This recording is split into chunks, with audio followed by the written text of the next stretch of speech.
Hello, everyone. Welcome to Desi's True Crime Corner. I hope everybody is having a blessed day today. And I want to say thank you so much for tuning into my video today. You all could be doing anything else with your time, but you are deciding to tune into my channel and to my content, and that is very much appreciated.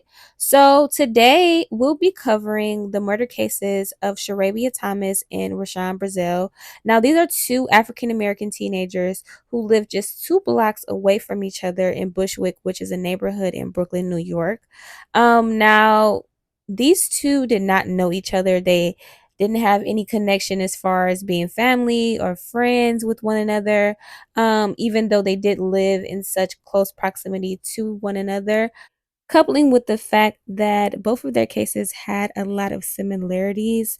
The fact that they lived just 2 blocks away from one another, and that they were kind of killed in such a gruesome way, in the manner and the way that the both of them were found were very, very similar, and the simple fact that they were killed just a year apart from one another. Both of their cases would remain unsolved and unnoticed and would go cold after many, many years, over a decade to be exact. But after authorities found new evidence in both of their cases, and after receiving new leads and new tips, they would arrest the person or the suspect responsible for taking both of their lives. On February 11, 2004, the lifeless and nude body of a young woman was discovered in 2 laundry bags on the side of an alleyway next to 130 Palmetto Street in Bushwick, Brooklyn, New York. The victim would later be identified as 17-year-old Sharabia Thomas. Now, there were different reports made about her exact whereabouts the day that she went missing, and there was not much information or intimate details made public about this case or made public about her personal life or affairs. And granted, this incident took place in the early 2000s, and technology and the internet was not as advanced as it is now. So, spreading the word and getting the word out there may have been very different, but I do believe her case should have received more attention and more coverage from the media.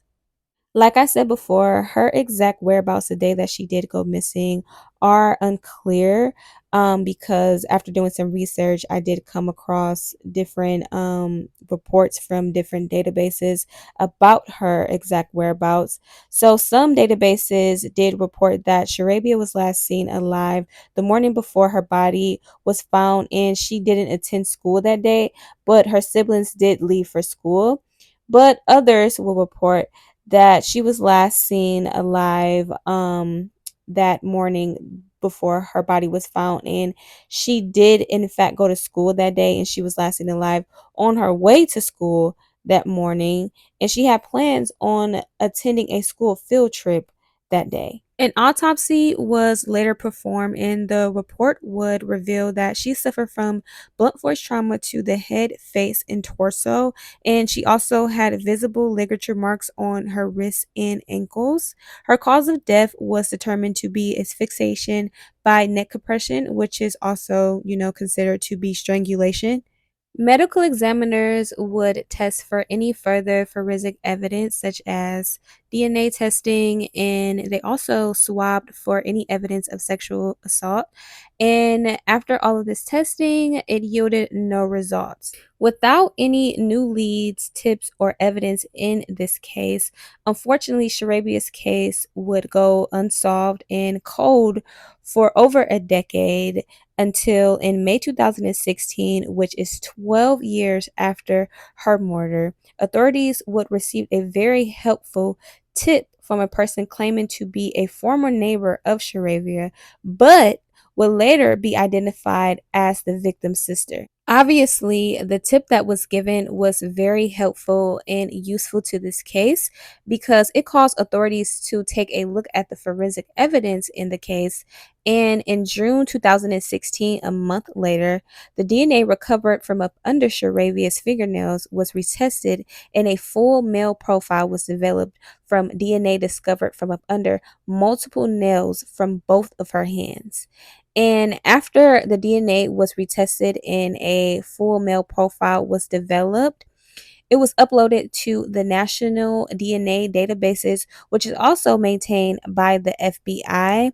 And the DNA would later match to 38-year-old Karuhu Govan. Now, I might have butchered his first name, but who gives a fuck? Because he's a monster, honestly. I can't pronounce his first name, so we're going to be referring to him as Govan for the rest of this video, which is his last name. I don't know how to say his first name. Now, it was not much made public about Govan's personal life or his personal relationship or affairs, but after further investigation, authorities would discover that at the time of Sharabia's murder in 2004, Govan did live 2 blocks away from Sharabia in Bushwick, Brooklyn, New York. After gathering further evidence and forensic evidence involving this case and building a case against Govan, authorities were almost 100% sure that he was a suspect and the one that was responsible for the murder of Sharabia.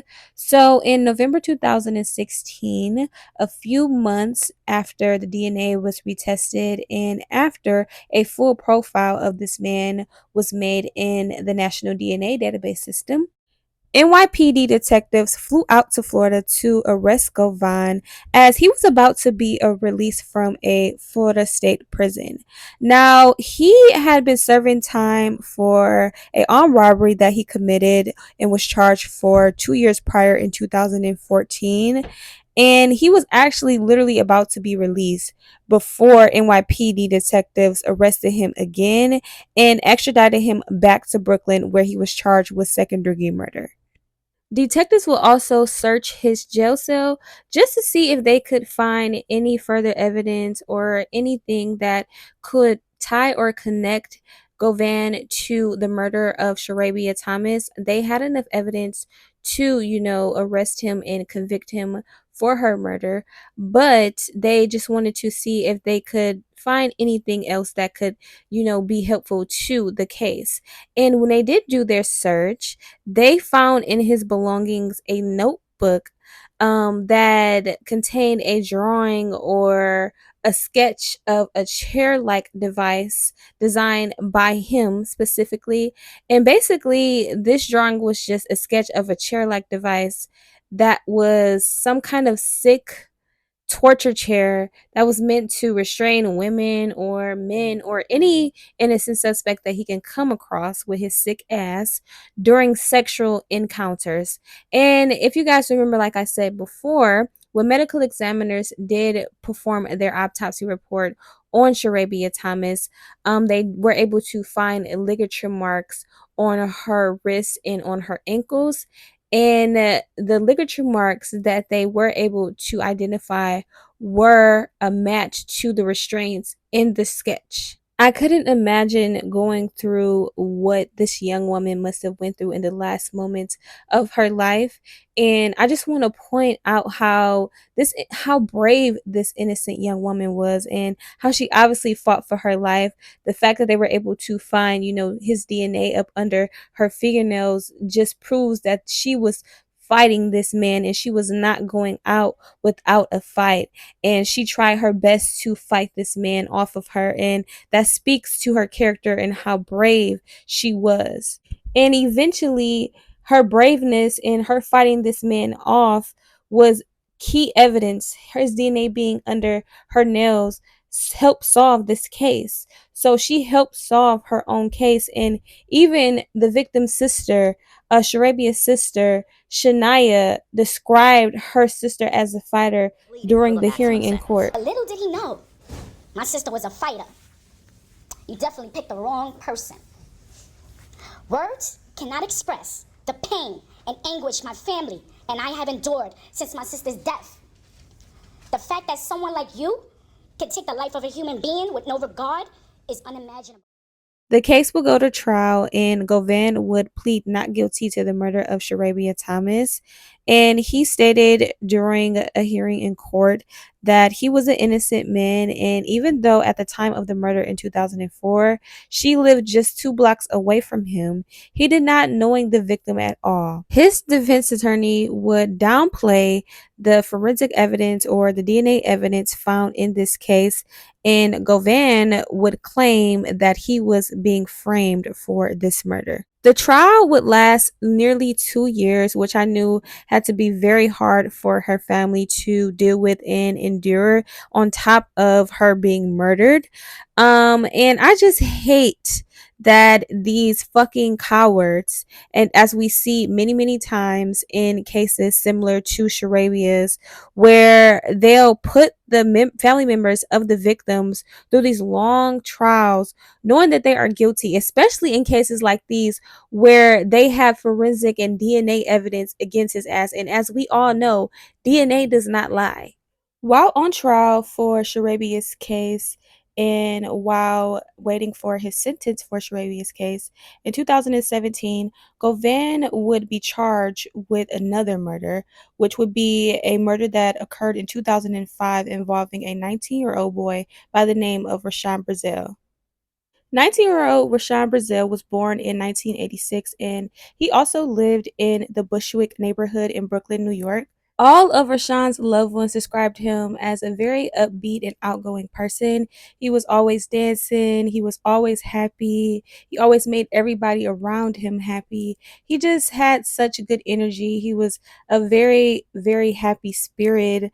Everybody around him just loved to be around him. They loved his energy because he just radiated good energy. He was such a happy person. He was never really in a bad mood, and that rubbed off on everybody around him. He was also known to be a very selfless and a very helpful person. His mother even stated that he would always help those in need, and she even gave an example how he would always give food to other neighbors that were in need, everybody around the neighborhood and community. And he would give his clothes, his old clothes or his clothes that he weren't wearing, his shoes, his old shoes that he weren't wearing, to the less fortunate kids in the neighborhood. So that just demonstrates and shows how much he really cared for other people and how compassionate he was and how giving his spirit was. On February 14, 2005, which is also Valentine's Day, Rashawn left his home to allegedly go meet up with someone for a date.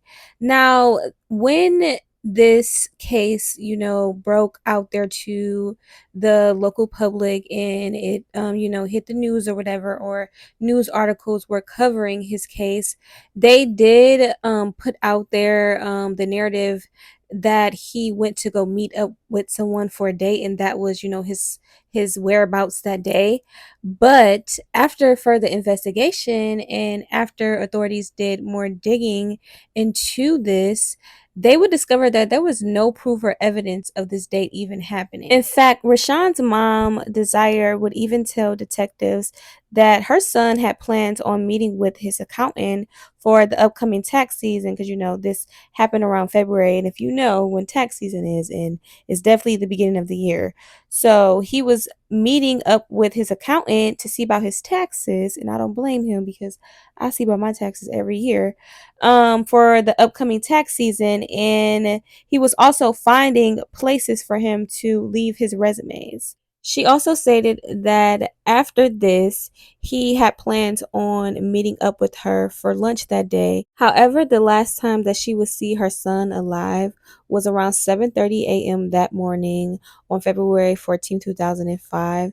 And she stated that she remembered an unknown person coming to ring the apartment bell security buzzer, and Rashawn going down to meet the unknown person. After leaving his home that morning with the unknown man, the two would later be seen entering the subway station at Gates Avenue.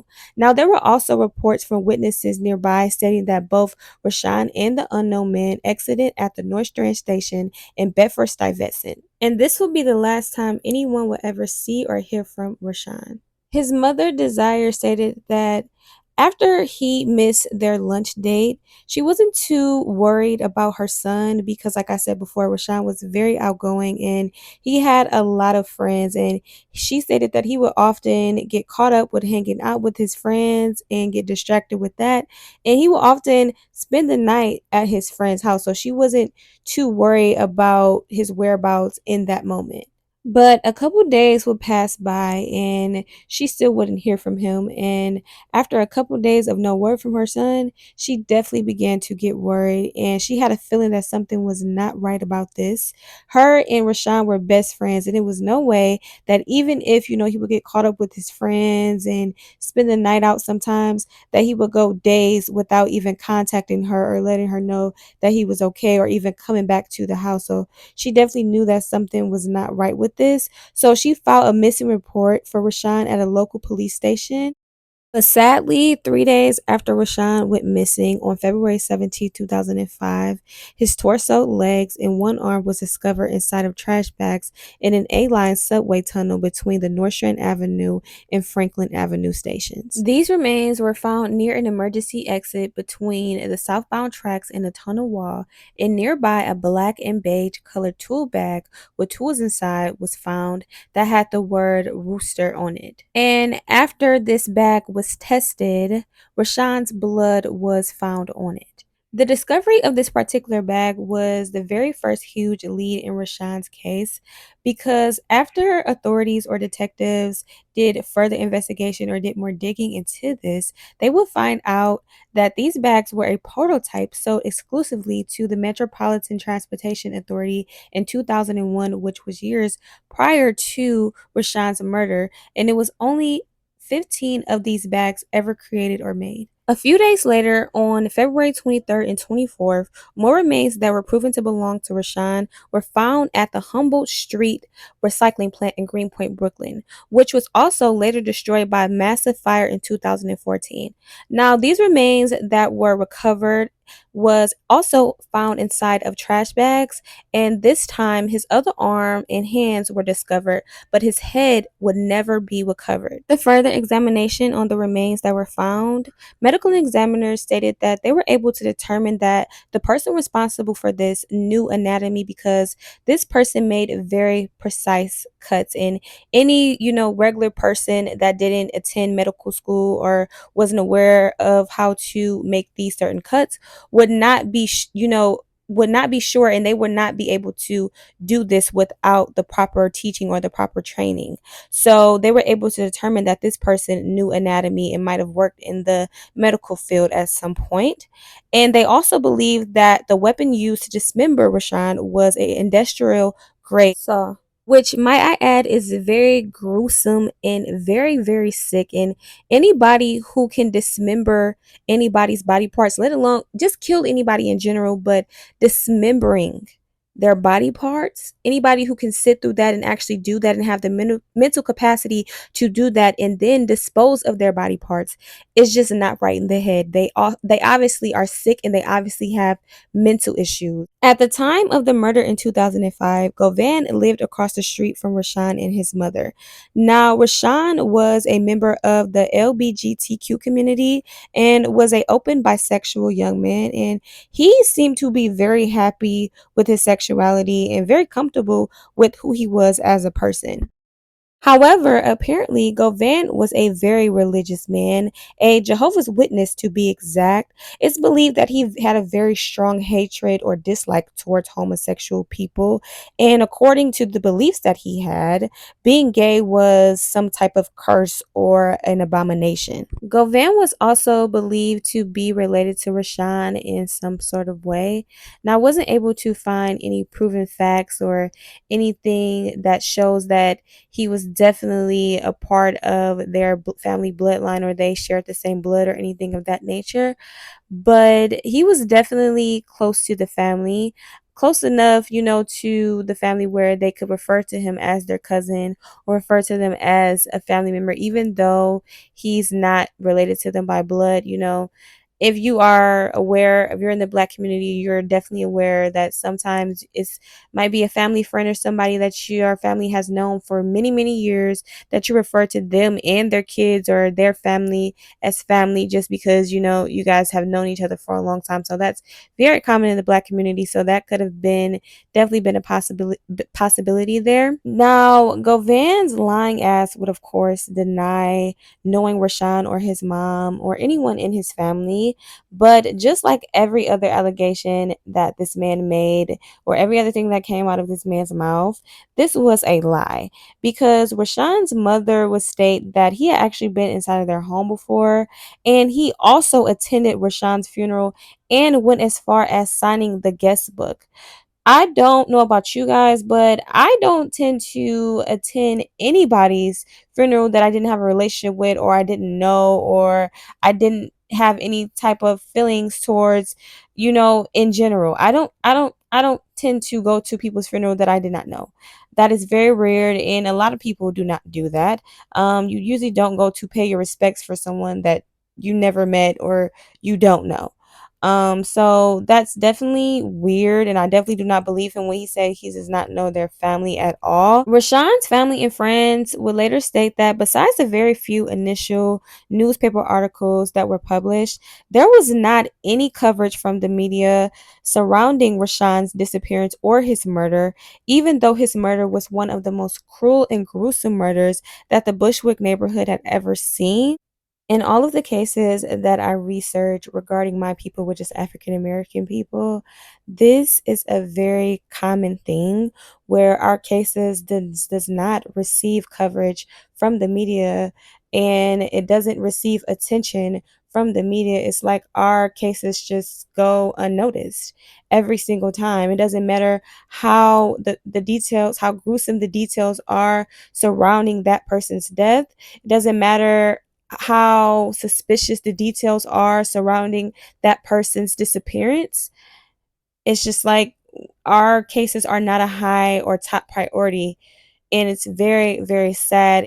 As a result of this, Rashawn's case would unfortunately go cold and unnoticed by law enforcement and the public for over a decade. Despite his case not receiving the attention that it deserves, Rashawn's mother, Desire, would not let his name die down. She will always keep his name alive no matter what. She was always advocating for the death of her son. She was always bringing awareness to his case, and she was always just trying to get his story out there. Following his death, a documentary will also be created in memory of Rashawn, and in the documentary, it had really intimate details about his personal life, who he was as a person.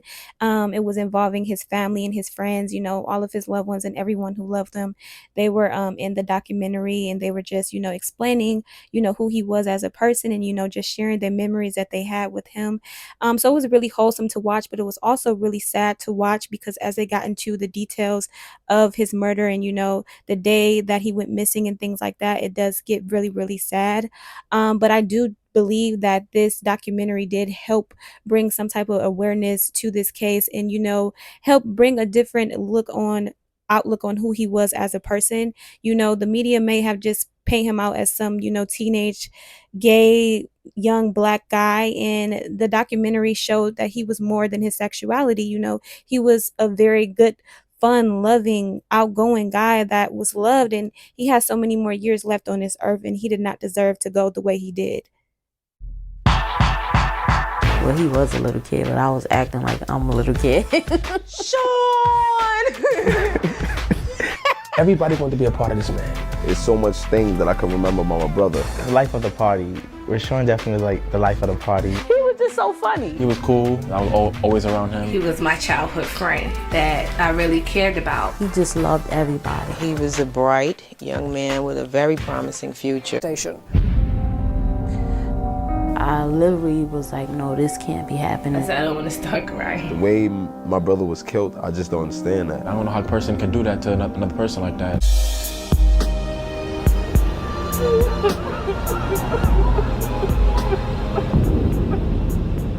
The only question I was able to get out was, why? Oftentimes, many homicides, they just hit a dead end. No leads or nothing.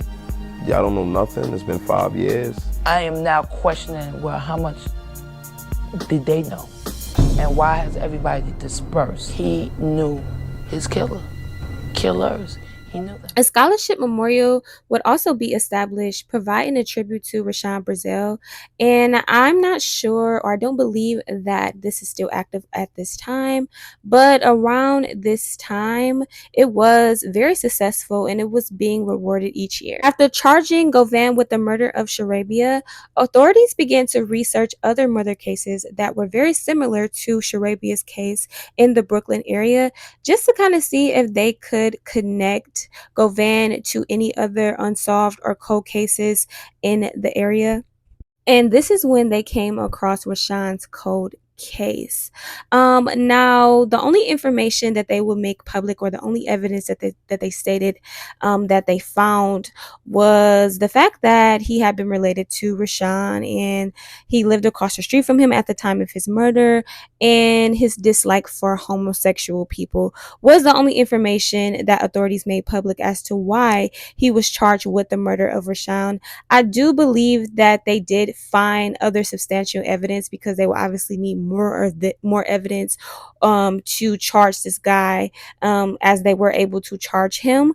But this was the only thing that they made public, or the only evidence that they made public, as to why he was charged. During one of the hearings for this case, Govan acted like the complete fool that he is, and he showed his ass in court. Okay, this man was kicking and screaming and claiming that he was innocent, and how authorities were quote unquote trying to frame him for murder, and how he wasn't capable of even dissecting a frog.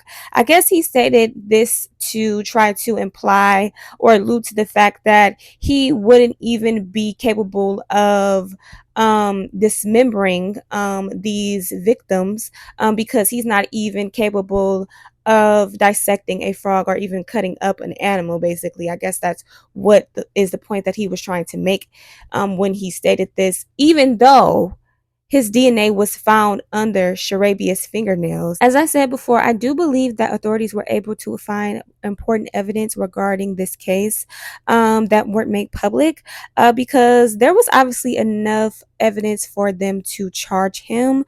But despite any of the evidence or information that they had against him or were able to find regarding this case, he would not be found guilty for the murder of Rashawn Brazil. I do believe that if they were able to find any forensic evidence or DNA, or even any substantial evidence that could tie him to the Rashawn's case, that he would have been convicted for the murder of Rashawn. Now, I did read some reports that stated that detectives did find DNA linking him to the case, but I do not believe that this is true. Even if the case did go to trial, which it was very clear and obvious that Govan would plead not guilty, considering his obnoxious behavior in the fucking courtroom and him maintaining his innocence, even though his DNA was found under one of the victim's fingernails for both of the victims' murders. The DA didn't really want to risk the fact that, or the high chance that he could be found not guilty. So as a result of this, unfortunately, Govan was not convicted with the murder of Rashawn Brazil, which I know had to be very devastating news for Rashawn's mother and the rest of his loved ones and his family members, because obviously after all these years, they were fighting so hard to get justice for the murder of their loved one and to bring awareness and advocating for the death of Rashawn, and the fact that they didn't even fully get their answers or the closure that they deserved or the justice that they deserved had to be very, very hurtful for them. And it just adds to the hurt and pain behind all of this tragedy. So I know it had to be very disheartening and very devastating for his mother, especially because she was the main one advocating for the death of her son and the main one bringing awareness to his case. So for them just to go through all of this, just to be led to basically another dead end, I know it definitely had to affect them even more. And I know that they, after all these years, they still want closure and still want justice for their loved one. And I pray that they are able to find justice for their loved one. On September 7, 2018, Govan was found guilty for the murder of 17-year-old Sharabia Thomas and sentenced to the maximum of 25 years to life in prison. During the sentencing of Govan, Sharabia's sisters did give victim impact statements, and after he was sentenced, the victim sisters would speak with reporters, and they stated that justice was definitely served and that they were satisfied with the sentence that he was given. Now, it is not much made, like I said, it was not much made public about her personal life or her family just in general, but you could just tell how much she was loved by all of her sisters and her family just in general. The simple fact that one of her sisters was the one to contact law enforcement in the first place, giving them that very helpful tip that made them look into her case after all these years, which was cold for all these years, 12 years to be exact, just shows that they didn't give up hope for their sister. And after all those years, they were definitely determined to find her killer. I just want to say rest in peace to both of the victims discussed in this story, Sharabia Thomas and Rashawn Brazil. I do pray that Rashawn's family get the closure and answers and the justice that they deserve. And I am happy that Sharabia's killer was brought to justice and her family did get some answers and get the closure that they deserved. I do want to send my condolences out to both of the families of both victims.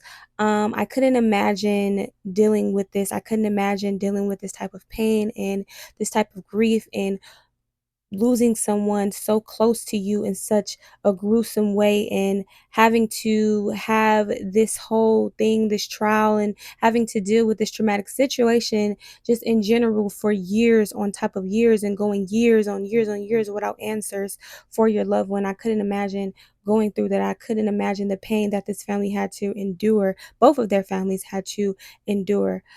So I do want to send my condolences to both of the families of both of the victims. That is all of the details for today's case. I hope everybody enjoyed today's video.